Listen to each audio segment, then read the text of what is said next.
मुख्यमंत्री देवेंद्र फडणवीस बोलतायत, थेट जाऊयात। निलोत्पल श्रीमती माधुरी किनाके, मंचावर विशेष रूपाने उपस्थित राजे अमरीशराव आत्राम, श्री अशोकराव नेते, श्री देवराव होळी, श्री नामदेव उसेंडी, या ठिकाणी उपस्थित श्री रमेश बारसागडे, रवींद्र उलालवार, बाबूराव कोहळे, सर्वच मंचावरील आणि मंचासमोरील मान्यवर आणि उपस्थित सर्व माझ्या लाडक्या बहिणींनो आणि भावांनो, आज अतिशय आनंदाची गोष्ट आहे की गडचिरोलीमध्ये आम्ही जे काही कार्यक्रम आज केलेले आहेत हे सगळे कार्यक्रम आरोग्य सेवेला समर्पित अशा प्रकारचे कार्यक्रम आहेत। आज इथे येण्याच्या पूर्वी आम्ही सिरोंचाला गेलो होतो आणि सिरोंचामध्ये एक फार मोठ्या आरोग्य संकुलाचं भूमिपूजन आम्ही केलं। या आरोग्य संकुलामध्ये एक 350 बेडेड मल्टी स्पेशालिटी हॉस्पिटल होत आहे, त्या ठिकाणी मेडिकल कॉलेज होत आहे, त्या ठिकाणी नर्सिंग कॉलेज होत आहे आणि त्या ठिकाणी 1ली पासून 12वी पर्यंतची एक सीबीएसई शाळा देखील होते।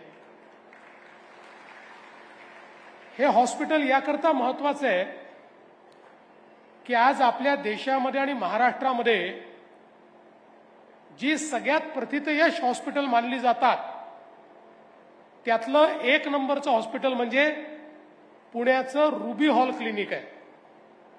आज रुबी हॉल क्लिनिकमध्ये देशातनंच नाही तर जगातल्या वेगवेगळ्या राज्यातनं देखील पेशंट येतात आणि आरोग्य सेवा प्राप्त करतात आणि आपल्याला मला सांगताना आनंद होतो की त्याच रुबी हॉल क्लिनिकने आपल्या या सिरोंचामध्ये 350 बेडेड हॉस्पिटल मल्टी स्पेशालिटी तयार करण्याचा निर्णय घेतला आणि त्याचं भूमिपूजन आम्ही आज केलंय।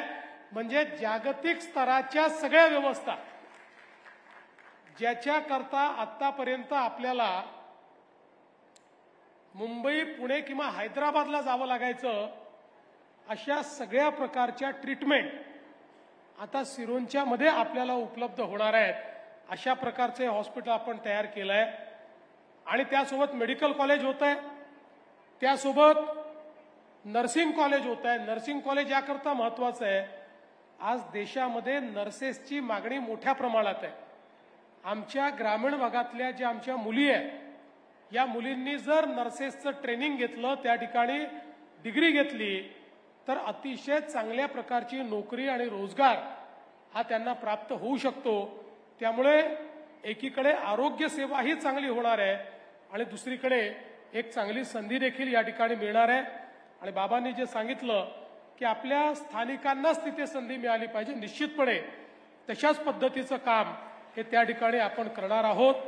आणि म्हणून मला असं वाटतं की अतिशय उच्च कोटीची आरोग्य सेवा ही तिथपर्यंत पोहोचवण्याचं काम आपण गडचिरोली जिल्ह्यात आणलेलं आहे। दुसरं आज महत्त्वाचं उद्घाटन हे आपल्या अहेरीच्या महिला व बाल रुग्णालयाचं आहे। खरं म्हणजे हे काम यापूर्वीच व्हायला हवं होतं।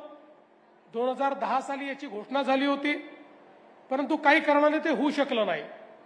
जेव्हा मी मागच्या टर्ममध्ये मुख्यमंत्री झालो तेव्हा 2016 साली लोकशाही मराठी ऐका, पहा, जागरूक रहा।